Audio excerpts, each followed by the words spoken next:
Welcome guys. So today I'm going to show you how to search using Google Images.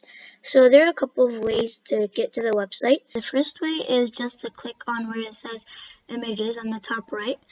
This works if you're either on a new tab or on google.com. The second way is just to type up images.google.com and it'll take me to the same website. And then you're going to go here. So just two ways to search. Either you paste the URL or you upload an image. I'm going to paste the URL of the YouTube logo. I'm going to copy the image address, paste, and search by image.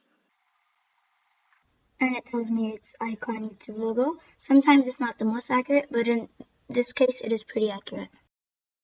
And the last way to search using Google's Images is you just right click on the image that you want and you click on search Google for image, or you just press the letter S on your keyboard and it's going to take me to the same website as it took me to last time. Thank you for watching and please stay tuned for more videos.